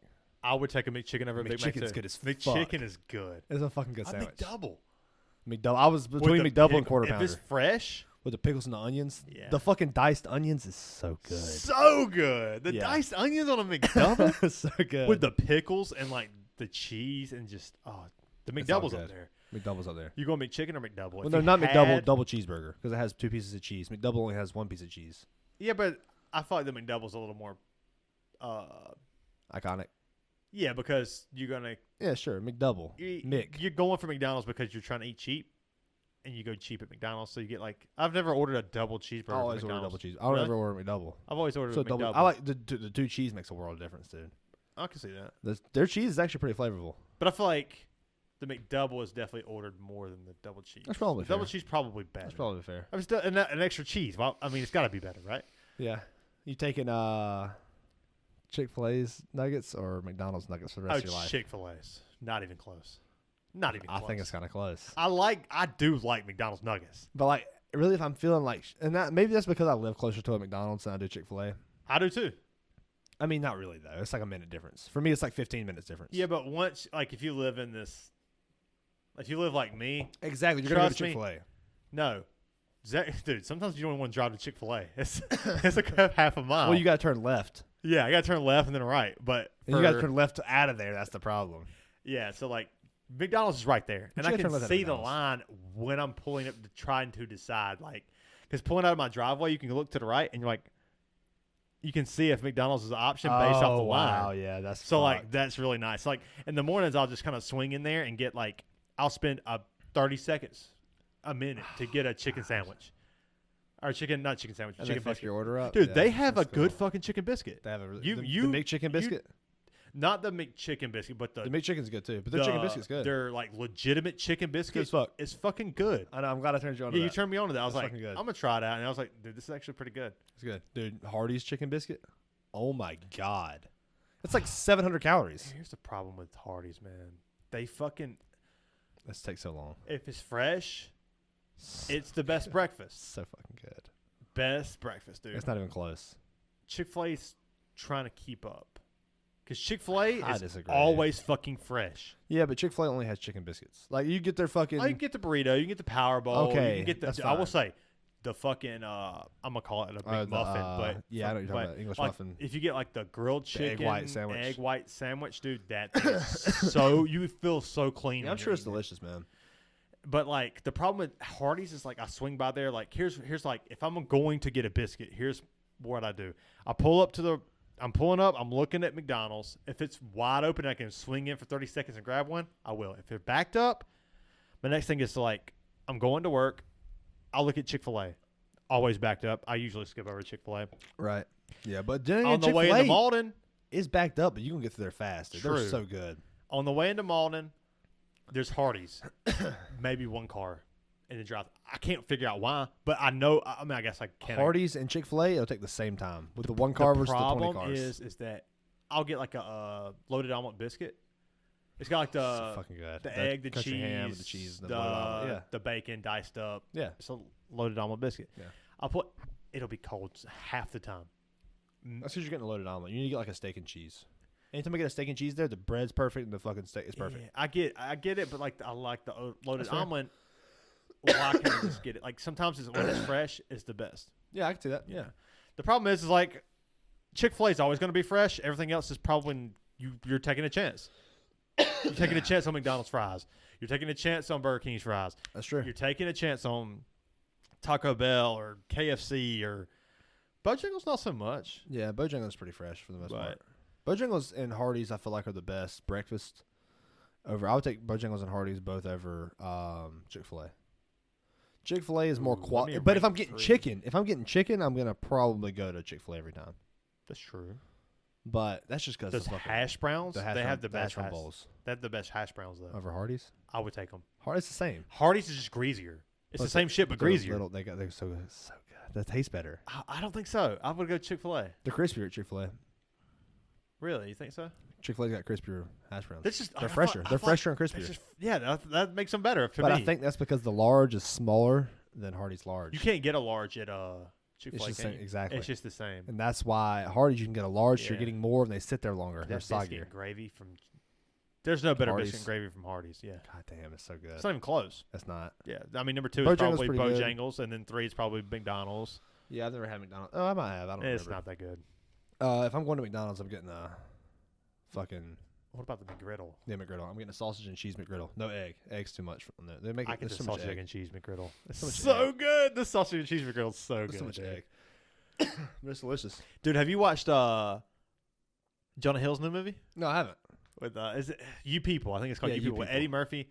It's got like Mike Epps in it. It's got Andrew Schultz in it. It's like it plays a little part. Yeah, I'm sure it's fucking great. It's so funny, dude. And it's kind of got some weird moments where they try to get a little like serious, like serious or like a little PC sometimes. Okay. But yeah, I could see that. But the thing is like, but they have a motive. It gets that way. It definitely gets that way. But I will say that in an era that we're in now, where we don't see very many comedies. I mean, we went through Adam Sandler, Will Ferrell. Seth Rogen, like we went through all these eras. Like, what's the 2000, like the teens era? There's not one. There's not a comedic duo or a comedic writer. I mean, the guy who wrote The Hangover. I mean, I guess the teens era is Seth Rogen and James that's Ranger, more like right? from 7 to like 12. Well, yeah, fucking Knocked Up. Yeah. When was Pineapple Express? 2012. I think that was before 2010. Really? I think so. What the fuck? Yeah. I thought I was like maybe right at 10 or 11. It was 2010 or 11. I think maybe 2009, and that within that 2008. Jesus Christ. Okay, so yeah. So like he had that run between like 05 to like 012, 13. That's probably when like This Is the End, and was he in This Is the End? Yeah. Am I getting mixed up? Yeah. So that's probably like when I say Rogan, you can't refer to Seth Rogen as Rogan. What am I doing? Yeah. Seth Rogen. Yeah. It's like 13 is probably like when he started dying off, but like that was like Hangover 2 was 13. They were Hangover 3 maybe. The last. After that, PC culture took over and told everybody that you can't say shit. Yeah. So South Park doesn't give a fuck. Their grandfather. They made fun of fucking PC Prince. They made fun of the guy that's PC. Yeah, but their grandfather did though. Like that's fair. Everybody already like once PC culture hit, South Park was already making so much fucking money that they just kept. They can't turn them away. Just kept going. They can't turn them away. And kept going and kept going. So they're the exception. But yeah, then you had shows like fucking like animated shows, because you can say whatever the fuck you want in animated shows for some reason. I don't know what that is. Is there a reason? It's because it's cartoonish. I feel like Brickleberry tried to copy South Park, which Brickleberry was fucking so much worse than South Park as far as like the shit they did. Have you ever seen a legitimate show where they kill a character off every episode brutally? No, but they do that with Kenny because he's animated character. You can get away with so much more when it seems like it's fun and pretending. Yeah. Oh my God, they killed Kenny. But when you bastards. But when you make it real with like real actors, people get a little more offended for some reason. That's what they should do. Make an anthology where someone gets killed every fucking time. It's brutal, but it's for real people. Oh yeah, that's interesting. This can get dark really quick, guys. Yeah, it can. Because Love, Death, and Robots is very similar to that, and obviously not animated, but what's it called? Black Mirror is very similar to that. But fuck, dude. Yeah, it's that is very interesting. Like after Rogan, because you had like during the 2010, you had just did it. Did what? Seth Rogen. After Rogan, Joe Rogan. Did I say Seth Rogen? You said Rogan. Okay, after Seth Rogen and like James Franco, they had to run. Vince Vaughn and I guess Jonah Hill, but Jonah Hill's still like fucking early 2000s. He is the guy who is like that's all we have. Hasn't stopped. That's all we have, and like most of his stuff is like not like straight comedy though. Like you have Maniac, Wolf of Wall Street. So goddamn. You think of Jonah Hill, yes, comedy. You think of Superbad. You think of The Sitter. I mean, you really don't think of the. You think of 21 Jump Street. Think of 21 Jump Street, The Sitter. Superbad. You know, like I mean, I've watched every Accepted. That's where you got to start. Yeah. Wolf of Wall Street. He plays comedic relief there, which the whole fucking movie is comedic relief. But even Leonardo DiCaprio plays Wolf of Wall Street is directed by Martin Scorsese. I mean, he's grandfathered in too. Yeah, and he wasn't one of like there wasn't PC a straight culture comedy. ruined comedy. Is that what you're saying? Oh, 100%. I don't think it's ruined it, but it's maybe. definitely swung. It got to the point to where the guy who did The Hangover said there's no money in comedy anymore. Joy. That's when he created Joaquin Phoenix's The Joker. Yeah, so crazy. Which when have you seen? Like, I can't think of one off the top of my head. Meta comedy and to see someone make a jump from The Hangover a psychological thriller, I guess is what you would consider The Joker. I mean, sure. I guess I mean it's very / similar. Drama. Yeah, drama. It's thriller. a psychological thriller. Yeah. / action. Who goes from drama. The Hangover to a psychological thriller? I mean, I'm sure it's happened. Maybe if you know, leave it in the comment section. Martin Scorsese is the type. Yeah. Who went from a fucking psychological thriller with Cape Fear. Yes. Dramas. Taxi Driver. To me, The Joker was a ripoff of Taxi Driver. I don't think it was a ripoff. It looked that way to inspired. Me. Clearly inspired. That's how I felt like. The Joker was the Taxi Driver. And it was very like Robert De Niro's in there. It's very on the nose. And Taxi Driver. But I'm not trying to diminish. Which I don't know. I feel like the plots are very different, but they're both trying to fucking get rid of the scum of the earth. It's kind of the same message. It is. Get rid of the fucking bat. Sometimes the fucking quiet guys know he's so good. Yeah.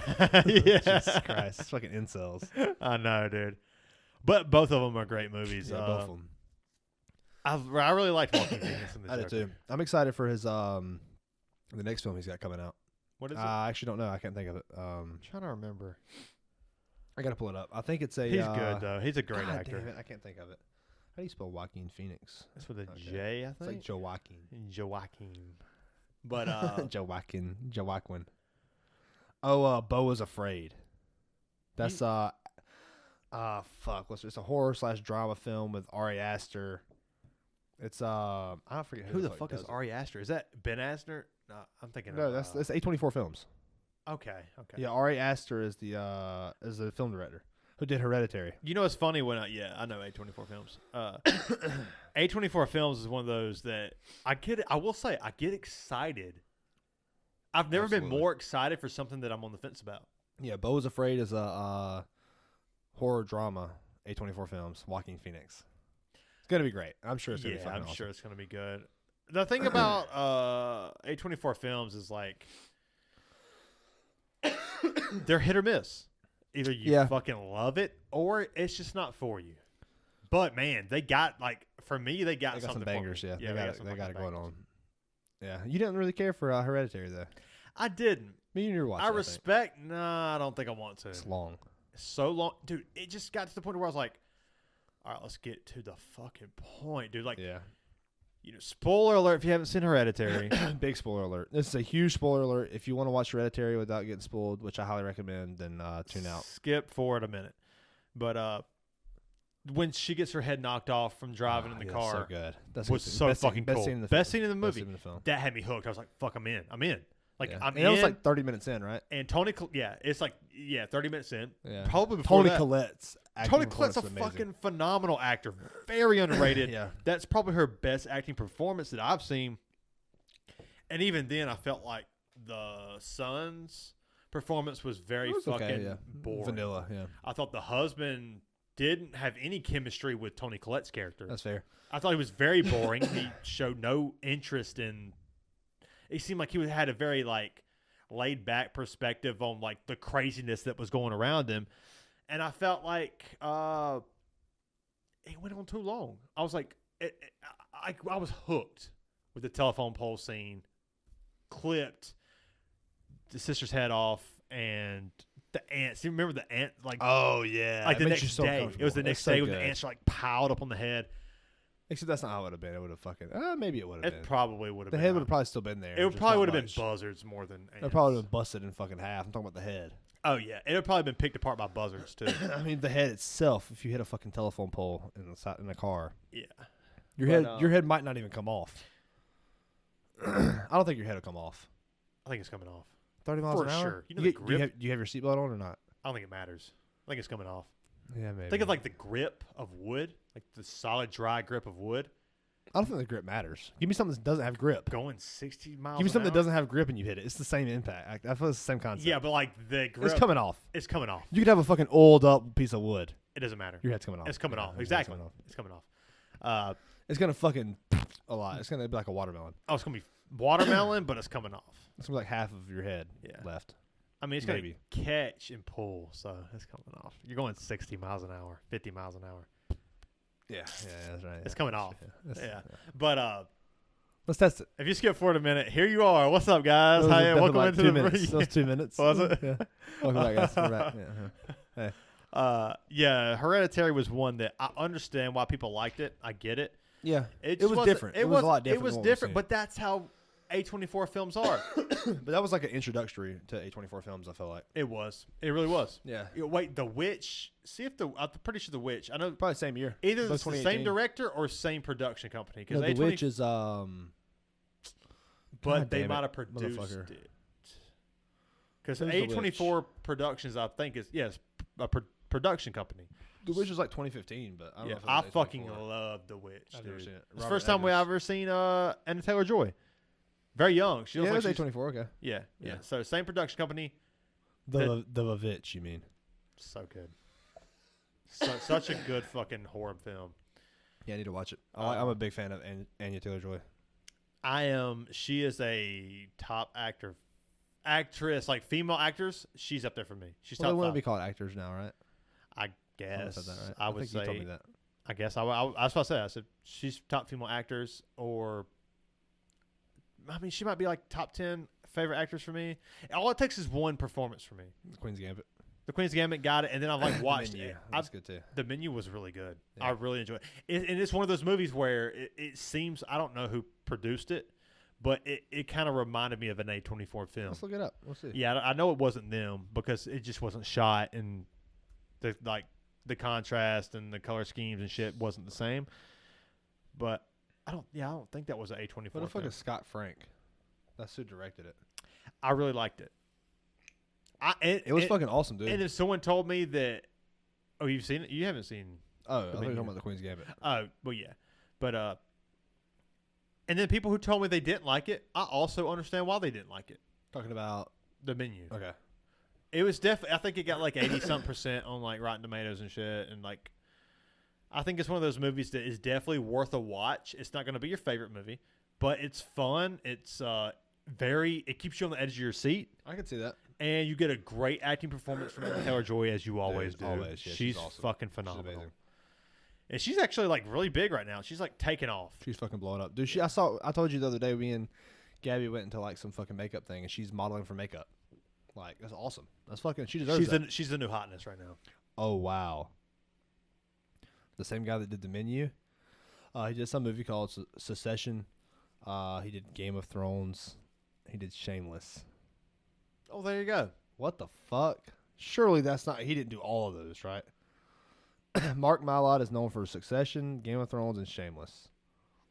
If you did both of those, well, we know that J.J. Abrams wrote Game of Thrones, right? But I don't think he had his hand in directing. I don't know. Game That's of Thrones fans, help us out in the comment section. Mark Mylod is known for. So he directed it, I guess. Obviously, he did The Menu too. Yeah, Game of Thrones and Shameless and The Affair. I don't know what that is. I think I've seen The Affair. Who's in The Affair? Minority Report. Okay. What the fuck? I can kind of see that. Once Upon a Time is a TV show.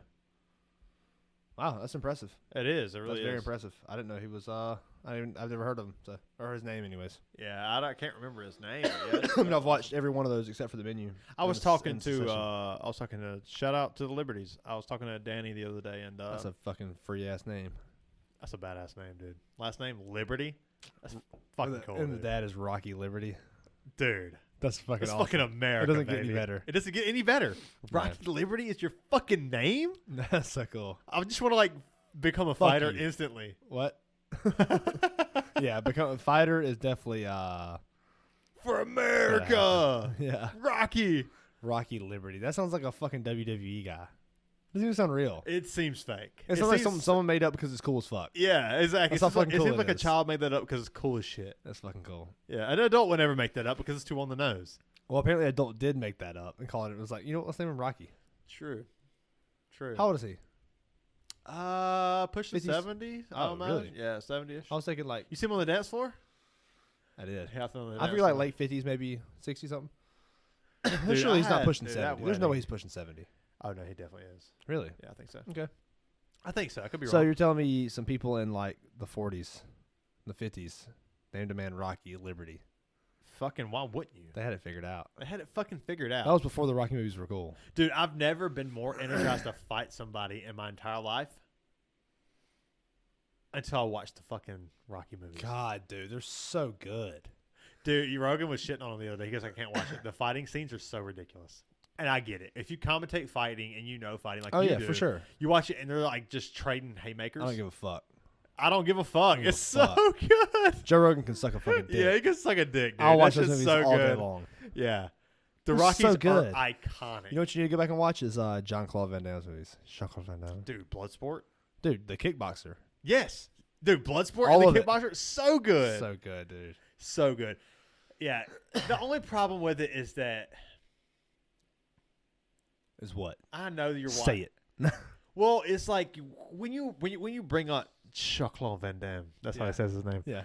When you bring up him, you're thinking the greatest action stars of all time, which we kind of had a debate in the last episode about. He's definitely in the top 10. I would never put him number one. I mean, he doesn't have the volume or the iconicness to be in the top 5, I don't think. I think he does. I mean, you can put him there. But like, just because you favor him and you like his that's fair. acting, like you like him. Let's name 5 better. Okay, I can do this very easy. Okay, we'll go. Tom Cruise, Arnold Schwarzenegger, Harrison Ford, Sylvester Stallone, Mel Gibson, Jason Statham. I think you can argue. I'll take Jean-Claude Van Damme. I'll take him too. I'll take Jean-Claude Van Damme. But you can make an argument for Jason Statham. I'll probably take Chuck Norris over him. I would take Chuck Norris over. Which I think Jean-Claude Van Damme is probably a better actor. You think what now? No, Jean-Claude Van Damme is a better martial artist. Sorry. Than Chuck Norris? Yeah. Really? I can see it. It's a bold statement. He's definitely more flexible. I'm going to take Jean-Claude Van Damme in a fight over Bruce Lee and Chuck Norris. Really? I think he had more badassery to him. He did. He definitely. I think he had more like Muay Thai in him. Like Bruce Lee and I could see that. Plus, Bruce Lee and Chuck Norris are very little guys. Jean-Claude Van Damme's like fucking 6 foot tall. I feel like. See, I would have pegged Chuck Norris as the tallest. If you asked me the three, I would have said Chuck Norris was taller. Cool. Let's see. Yeah, because I feel like Jean-Claude Van Damme is. Well, we all know Bruce Lee would have been the smallest. Yeah, Jean-Claude Van Damme 5'10". Okay, Chuck Norris has got to be taller than that, right? I feel like he's like pushing on 5'11", 6 foot. Oh, 5'10". Okay. Okay. I thought he was shorter than that because I thought he was like Bruce Lee's height. See, I was thinking like 6 foot, 6'1", and I was thinking, Van Damme. Yeah, Bruce Lee was 5'8". So I thought Chuck Norris was like more on Bruce Lee's height because the fight scene. The iconic. I forget which fucking movie it is. I've seen all the movies and I forget which ones are which. Yeah, I need to go back and watch. I've been really wanting to go back and watch the Jean-Claude Van Damme. You know who's a bad motherfucker too is Tony Jaa, who is in that same category of like the do your own stunts, martial arts. I don't know who that is. Tony Jaa is like an iconic. Spell that. What's his last name? I don't know. How do you spell his last name? Tony Jaa. Yeah. 2 A's. Okay. Yeah, he's pretty iconic. He's right there with like same category as those guys as far as like doing your own stunts, very cool martial artist. You know. I don't actually know this guy. Those words. Martial sharks. Martial shartists. That's me. I just get out there and I shit my pants. I was at work the other day and my buddy looks at me and goes, we were talking, like we'd already talked, like this is like 2 o'clock in the day. Okay. And this isn't a time you tell somebody, hey, I shit my pants yesterday. You tell somebody that at 8 o'clock in the morning when you first see them. Is it though? It is. When you walk in and you see your peers, you're like, hey man, I shit my pants yesterday. Absolutely. Or do you like, I think if you truly shit your pants, you probably like debate telling them all day. No, because I'm pretty sure I came in and I told them something completely ridiculous like that. And then he doesn't follow it up with, I shit my pants yesterday. What's wrong with you, man? You're supposed to be in this with me. I know. Like I came in, I was like, yeah, I had a dream about some dude's dick the other day. And he's like, oh, well, I shit my pants yesterday. Like that's how that conversation goes, you know? Oh, shit your pants. Fuck. And he didn't tell me the story, so I got to go back and ask him about it on Monday. This is like Thursday too. I'm really upset. I'm glad I remembered that. I'll have to bring that up. He's a pants shitter. He's one of those guys. He's a pants shitter. He told me a story about how many pants shitters? You said one of those guys. How many pants shitters do you know? Him. So one guy. Yeah. No, maybe 2. I'm sure. I know 2. I'm sure you know more than we think. I mean, I probably know more than that, but like that I actively talk to 1 right now. You ever wondered how many? This is so off topic. You ever wondered how many houses you've passed that have bodies in the fucking basement chained up? Well, I pass one every day. It's mine. I pull out of the drive, I park there. I live there. So at least one. No, that's definitely interesting. Yeah, and that for me, like it hits me too because I'm always on the road. How many times have you shit your pants in your life? Not very many. Like, and I'll consider like. No, I mean like I thought it was a fart and I held it and it ran down my leg. I'll consider like you fucking sneezed and like a little bit came out. Yeah. I'll consider that shit your pants. Yeah. I can think of the last time. It's I can't. Well. Okay, let's spill it. Let's hear it. Nah. I didn't shit my pants. Well, I want to hear. I don't care if you did or not. I want to hear the story that you just thought of. Well, I was sick a couple weeks ago. Oh, yep. Oh, this is my story. Yeah, I had a fucking stomach virus, and I'm throwing up, and then you got to clench in the back. I didn't shit my pants, but like you had to throw the underwear in the washing machine. Fucking close. Did you wash Did you take your underwear off and change them? No. Okay, so you didn't shit your pants. I didn't shit my pants, but okay, that's fair. It was like I had to prevent myself from shitting my pants. So I was, I think I was like maybe 16 or 17. This is like the last time I actually like. Oh, you think it's a fart and it plops out? No, like it wasn't like a turd, but I fucking went to fart. And I was on a turd. I was on a fucking why Z-pack. You're shitting yourself. I was on a fucking Z-pack. So I was mucus, fucking bad sinus problems. You don't shit a turd in If anybody doesn't know what a Z-pack is, it's like fucking the allergy fucking like you go to the doctor, I got bad sinus infection, they're going to give you a Z-pack. Yeah. It's going to fix your shit in like 7 days. Like you're going to be fucking perfect in 7 days. You're going to die in 7 days. I know. This is the second time you've done that. I said that maybe once. Maybe the third. This is the third? What? Yeah, you've done it twice for sure. Okay. But this will be in the second. Okay, I'll stop. This will be the second. No. That's awesome. But yeah, so I was on a Z-Pack, and Z-Pack, if you don't eat enough, it'll make you shit. Like you're going to have the shits anyways because it's getting all the fucking sinuses out of your ass. It's supposed to clean you out, yeah. And so I'm sitting there, and I already taken my Z-Pack, and I'm like, welcome to the Brew Podcast. I'm fucking snotty, and I'm like, I bet I can let a fart out. And I go, Nope. I go. I'm like, let me give you guys some advice to the listeners. Let me get some advice to the listeners. If you eat while you're listening to this podcast. Yeah. if you're wondering if you can get the fart out or not, don't do it. Because there's a technique. There is a technique. You want me to explain it? You kind of we're not gonna go into it, but I'm gonna go into it. Okay, but hang on one second. But if you have to question whether or not you can get a fart out, you understand in your mind that you shouldn't be farting. So, because of obvious reasons, because you're liquefied and it's coming out. Yeah, something like that. It's like if you're questioning yourself whether or not you can get the fart out, don't do it. So sometimes whenever you have to fart / shit, most of the time you have to shit, but you can fart, right? You can still fart a little bit and like and postpone the shit. Like you can push it back a little bit. Yeah, that's how it works. But the problem is like here's your butthole. And if you're not watching, if you're just listening, I advise you go to YouTube. We're about an hour and 20 minutes in. Here, let me roll my finger up real tight. And this finger. So here's butthole. My here. butthole. Here's your butthole here. Yeah. Here's your butthole. Very loose. Yeah. So here's your butthole, and like above that is turd and fart. They're parallel with each other, side by side. So when you try to let it out, like one could come out before the other. But there's this technique where you like let a little loose and then you suck it back in. And so what it's doing is this moving the air bubble under the fart or under the turd, and then you fart instead of shitting. Is that it? That's it. Yeah. That's it. I just wanted to wait. Yeah. Good to know. Yeah. So yeah, very few back to saying like if you are questioning it, just hold off, or just try to fart while you're on the toilet. That's the worst though. When you go to sit down, you think it's like, all right, it's gonna be good shit. And you go.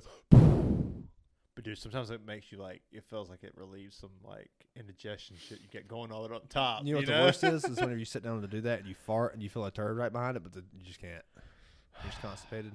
Yeah, because that's how you know you need to change your diet. Because you better hit the rumblies, like the I'm gonna lay down and go to bed, and then you wake up at 1 a.m. I did that. And you're like, here it comes. I did that Tuesday night I did that Monday night and Wednesday night.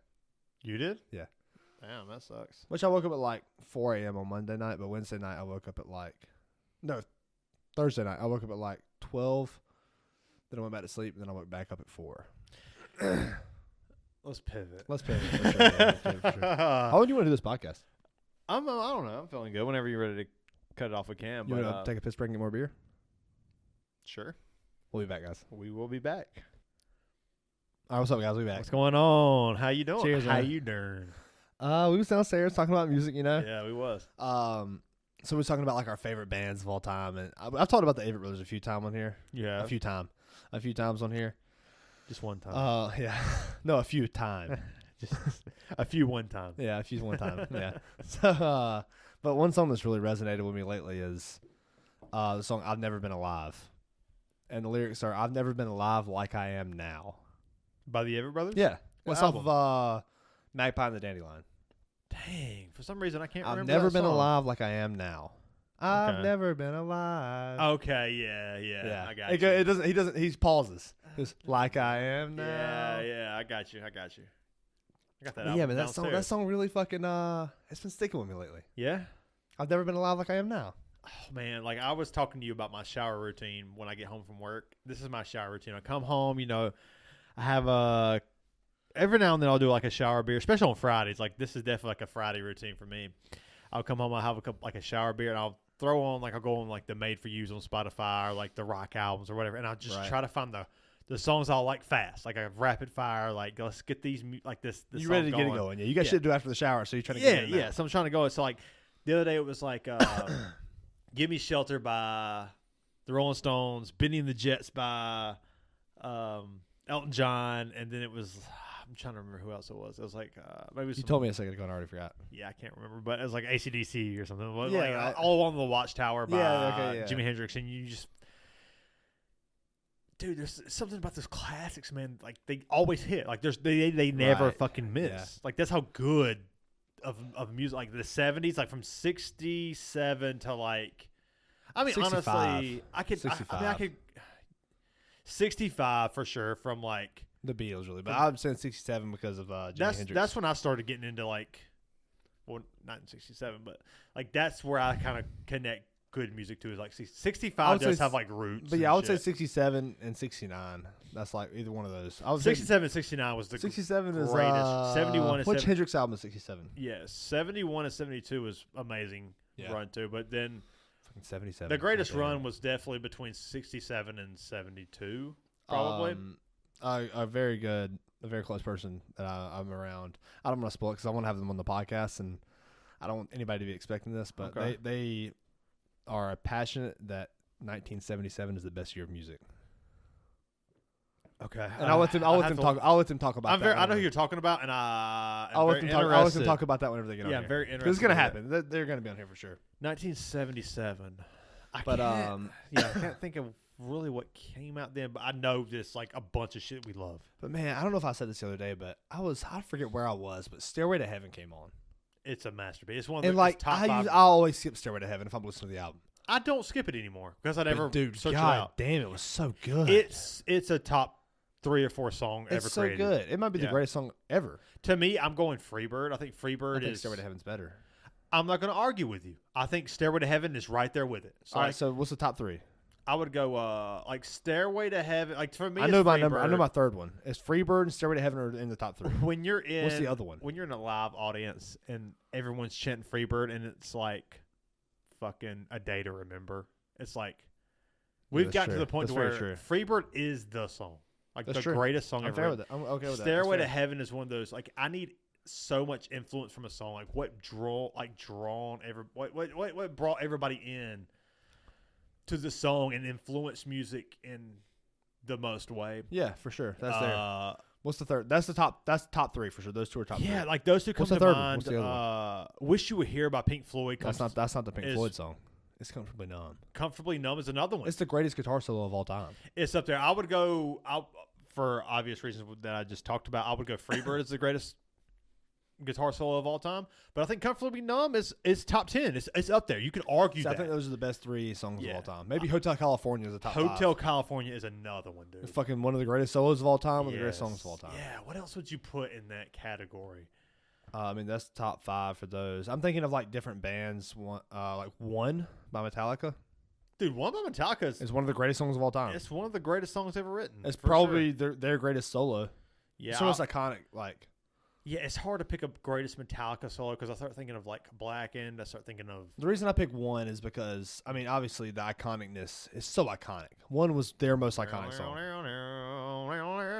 Yeah, the intro is so good, and then fucking Guitar Hero made it humongous. Yeah. It was on every radio every day. It's still on the radio every fucking day. Yeah. Well, there's not many songs that are like that. If I had to pick the best Kurt Hammett solo, that would be in discussion. It's got to be up there. It's up there, yeah. It's fucking ridiculous. Yeah. It's probably what I would say. That's probably their best song. One is probably their best song of all time. Their best song, Metallica's best song. I'm gonna say like that. You got to go fucking Master of Puppets. It's got to be up there. You got to go. I mean, Enter Sandman has to be in the discussion. Enter Sandman's got to be in the discussion, but I don't think it's better than. It's the most influential riff song by Metallica, and that can't go overlooked. Like that's true. That's fair. Yeah. You know, I kind of want to go on a little small tangent here, if you don't mind. Yeah, that's fine. All right, hold on, pause. Let me guess what you're about to say. Yeah, go ahead. Just because it's the best song doesn't mean it can't be your favorite. That's a good guess. Basically, I do agree with that. Yeah, but because Black Hole Sun is my, I used to say the Day I Try to Live by Soundgarden is my favorite Soundgarden song, which is definitely in discussion with Black Hole Sun. But fuck, when you hear fucking Black Hole Sun, that like, let's look at that album. That little like that little like the beginning of that song, fucking hit it brings you to the fucking 90s, dude. But, damn, I kind of lost my train of thought there. Where was I going with that? Metallica. I think Mailman's my favorite Superman. Super Unknown. Not Super Unknown, but it's on Super Unknown. No, I was just thinking of the band. I was said Super Unknown instead of Soundgarden. Yeah, but Mailman. I know I'm headed for the bottom. Yeah, it's a good fucking song, and I'm riding you all the way. Yeah, it's so fucking heavy. Oh, that's what I was gonna say. Is that metal? Oh, speaking of people who beautiful. People who listen to heavy metal, like the true hardcore metal listeners, honestly, they will probably tell you more about music than anybody you know. I'm just being honest with you. In what way? Like in a way like this negative, or like they listen to so many different types? They listen to so many different types. I agree with that. The most diverse listeners of music, I don't care what you say. You might say, I listen to country, I listen to rock, I listen to rap. The most diverse listeners in the world are heavy metal listeners. But I also will say this. As a heavy metal fan, they're the most snobby motherfuckers. They are the most snobby, arrogant, annoying motherfuckers that exist. When it comes to music. When it comes to music. Just their opinions on music is snobby and arrogant. We're not referring to it gets to the point to where they'll shit on bands like Metallica. Just because they're metal elitists. They've went so far down the rabbit hole of metal that Metallica sounds like a pop band to them. That's pretty accurate, yeah. So, like... Do you take pride in not feeling that way? I mean, technically, yeah, but like, I kind of want to like convince other metalheads that like, listen, man, you kind of have to just. They're wrong and you're right. You started at Metallica just like everybody else did. That's true. Like, you can't just shit on Metallica because you don't like the sound anymore. You can't take away from Metallica the influence that they had. That's one thing I love about martial arts is that like people that start off. You know, obviously they fucking suck. And the people that have been doing it for 25 years, they look at the people that start off as them when they I was there. Yeah, they look at them like that. I was there, yes. But I think that's probably because it's more of a physical, like, blood, sweat, and tears thing. Versus, like, looking at music isn't that. It's not. It doesn't take nearly the effort. Your palate changes, and you never have to, like, you never have a personal... Because it's entertainment. Yeah, it's not fucking blood, sweat, and fucking tears and you didn't sacrifice to listen to Metallica. Like, I couldn't tell you how many times I've drove home after fucking the shit beat out of me, like, in silence, driving the speed limit. Like, exactly. Why did I get hit by that sidekick? Why did I get armbarred in that situation? You sacrifice physically. You sacrifice time. Like, you don't... the mental part, especially being competitive, like, you don't put that on the line in music. Yeah. So. But like, when you listen to music, you like... Either you like it, you don't, you move on. Yeah. That's how it goes. Exactly. Yeah, for sure. But, like... The metalheads, and we both are metalheads. We've seen more metal shows than we've seen anything. Than most people probably will ever see. Yeah, and it's fun. It's fun to say that actually, because I want to see more. I love metal a lot. Like it's like blues rock and like blues are probably like what I'll listen to the most. Yeah, and probably heavy metal's right there with it, but the metal community just bothers me because they are so obnoxiously. Help me out here. They're so obnoxious, like opinionated. They're snobby. Yeah. They're so snobby, dude. They're stuck in their ways. And I get it because, like, if you do like heavy metal, you're starting to understand like how talented these dudes are. Yeah, for sure. You know, most people don't listen to it because most people listen to music before the vocals. Like, they're hipster. Most people listen to music because the vocalist sounds good. That's why all pop artists sound like Ariana Grande. Or the beat is good. Yeah, or the beat. Dance. Yeah. So like.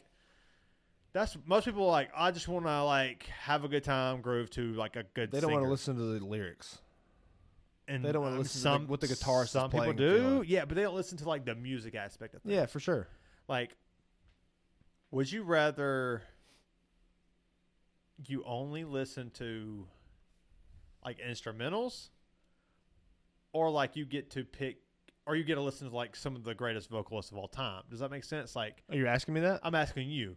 Like, would you rather go all the other instruments and sacrifice and have no singer? Like, just go straight instrumentals, like the way, like for the rest of your life, or would you rather go like, you know, lyrics and vocalists? What do you think I'm gonna say? I already know what you're gonna say. What am I gonna say? But I'm really asking. What am I gonna say? You're gonna go instrumentalist. I'm not. Really? You're gonna go lyrics and vocalists? Tell me the opposite. I would rather listen to like, because to me, when I listen to a song, I'm listening to like the vocalist really is the last thing that grabbed my attention. Really? Yeah. Other than when it's like someone like Alabama Shakes, Brittany Howard just grasped me and ran away with it. Like, that's fair. Yeah, that's fine. And the rest of it was just very fun to listen to and amazing. Oh yeah, for sure. But like when I listen to like name any metal band, it's like Mastodon. I don't need a singer when I listen to Mastodon. Yeah, I don't need like any heavy metal. I don't need a singer. Well, I mean, we can name any band that we don't need the singer in, but that's fair. But also, I can name any band that I don't need the music in. But I'm more like when I go to listen to a song, the first thing that enters my brain is like, Okay, what grabs my attention first? I know we've talked about this on the podcast. What grabs my attention first? And honestly, the last person that grabs my attention is usually the singer because, especially in pop music, everybody in pop can sing. Ariana Grande can sing. Christina Aguilera. Sure. Let's name some. Help me. Adele. I know I'm not trying to lump Adele in with the rest of these people because Amy Winehouse. Amy Winehouse. But yeah, I'll follow up with your Adele. Yeah. There's not a single famous pop artist that is a good singer. Cardi B. She's a great singer. That's hip hop though, right? I just Wouldn't you consider that hip hop? No, I'm not gonna do that to hip hop. That's rap. Okay, rap. Okay, whatever. You're a little more diverse in that category than I am, but it's bad rap. Wet ass pussy. But like everybody on wet ass podcast. Everybody in like 93.7, like the pop music. 98.1, hot 98.1. I mean, the dude from Panic at the Disco, fucking phenomenal singer. Where are you going with this? That's a good question. Sometimes you start a sentence. Where I'm going with it is that like you just did it. Sometimes you start a sentence. Where I'm going with this? Yeah, where I'm going with this is that I personally love to listen to when I listen to a song, I listen to like, okay, how long has this person been playing drums? How long has the person been playing guitar, bass? Trombone Shorty is so much fun to listen to. It doesn't sing a single fucking lyric. Lyric. Yeah, for sure. You get a deep dive and a little taste of like, damn, this person sacrificed their fucking life and like a part of them. This is who they are. But also, they're letting you know how they feel through the instrument. But also, I feel like, and just like you were talking about earlier, you're talking about a song by the Alabama Shakes where Brittany Howard is talking about all my heroes are brown, not black. Yeah. And she felt that shit. Yeah. That's something you don't get out of the instrument. Because obviously through vocal talent, they can do the exact same nuances that you get from playing a scale or like different vocal cues where like they get fucking raspy and they're pissed off, but they get fucking high pitched, or they get whiny where like they're fucking almost sound like they're crying in a way, right? Right. You get that same like instrumental effect through a voice, but then you get lyrics with it that mean something that connect to your mind. There's something that you don't get out of instruments that the fucking voice gives you. Yeah, but there's also like a quote-unquote God-given talent to singing that obviously I'm not trying to negate singing and vocals. Like obviously you can take classes and improve on that, but it doesn't take 10 years to master vocals. Okay, but some people can come out and just be very vocally talented. They just had a God-given like talent. Sure, but when it comes to writing music, it takes relation. You can't write if you can't relate, as but Beck writing said. and vocals are kind of different because most 99% of pop artists have like 20 writers. That's fine. Behind them writing. Here's the thing. They know Ariana Grande has a fucking beautiful, technically sound voice. And they'll take 20 writers that know the fucking what's big right now. They know what's popular right now. Like I've listened to John Mayer talk about this, like, you know, like certain chords it's an algorithm. It's an algorithm. They're turning music into an algorithm, and honestly, that's what record companies do. What I'm trying to say is they see a potential algorithm profit, they bite on it, and that's what becomes pop music. What I'm trying to say is, how many times do you listen to a vocalist? And like I said, I've never been alive like I am now.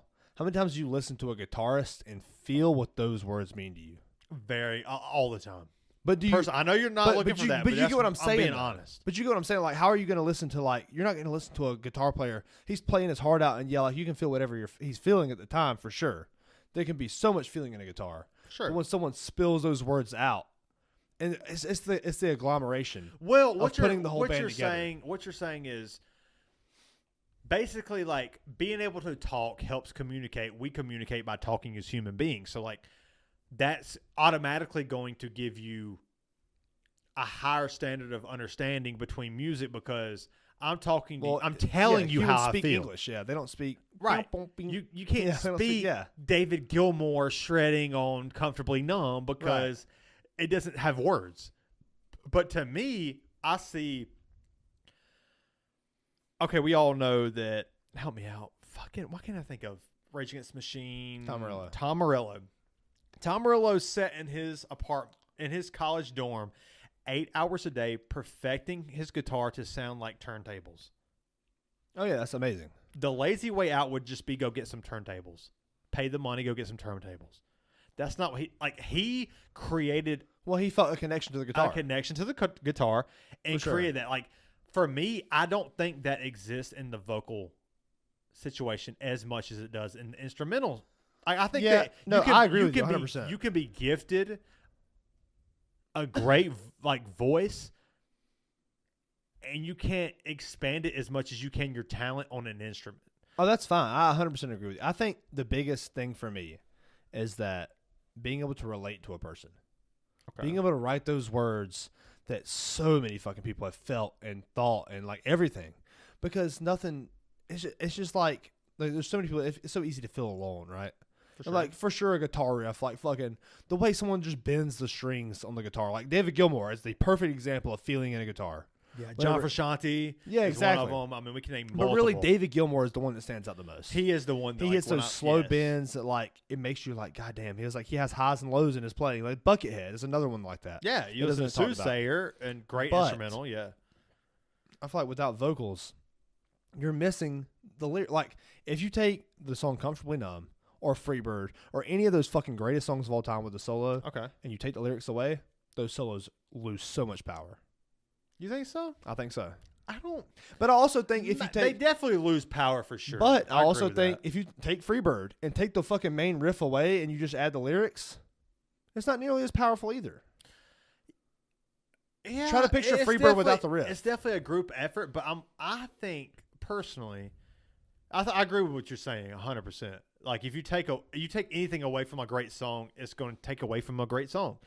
But like, I think it's harder to master an instrument than it is to master lyrics and a voice. I agree with that. That's fine. Because lyrics are what lyrics are. We both agree. Like, you have to be able to relate. You have, like Beck said it best. You can't write if you can't relate. So like, your best songs are usually people who can relate to those songs, which is why it makes it so personal to you, because you're relating to the person who's relating to it. Like Beck said best, one's got a weasel and one's got a flag. One's in a hole, shove the other in a bag. Yeah, dude, that song. One's on a pole. One's on a pole, shove the other in a bag. I think that's what he was going for in that song. Was like it means nothing. It means nothing. Slap a turkey neck and it's hanging from a pigeon wing. Yeah. What? You can't write if you can't relate. But that was I hate to tell you this. What's that? It's already 4:20. Damn, we got to roll? Yeah, I got to get out of here. Damn, I felt like it was getting good. We were getting on some good shit. We should have started off with this. I know. That's how it goes. I feel like that's how it goes. That's part of the podcast, man. I know. Yeah, I got to get home, man. I got you. Get to the house. If you've been listening for this long and you've listened to every episode, we fucking love you. Yeah, it's been a good time. Truly fucking love you guys. You know, I threw up in my mouth earlier when I burped. I rushed it. You're like, whoa. I rushed it. I put a little chunk. At least it didn't flop out onto the mic. No, I swallowed it. No, I'm an adult. You're a pro. You're a pro drinker. That's what no, not me. Totally not. No, I'm a health and fitness guy now. Cheers. Yeah, if you're listening and it's your first time listening, please like and subscribe on YouTube, Spotify. Yeah, if it's your first time listening and you made it all the way through this stupid shit, we appreciate you. Nice, thanks. We fucking love you. This is good. You know. Yeah, appreciate you guys. And I kind of want to make a quick comment to I don't even know if the people that we've reached out to are listening, but we have like 4 or 5 guys that are on the bubble, 6 guys who are on the bubble of being on this podcast. I've reached out to a couple. I know you might have talked to a couple. Yeah, for sure. It might be even 10. That's probably more than 10. Yeah, it's probably even more than 10 who we want on this podcast. We're going to get to you.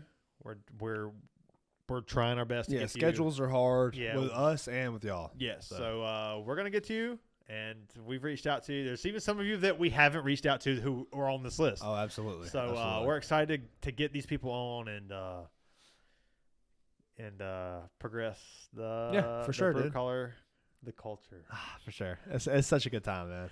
Cheers, brother. Man. Yeah. Cheers, we love you guys. Victory Apparel, if you need shirts made, hit us up. Let us know. We can make any kind of shirt that you want. Yep, so let us know.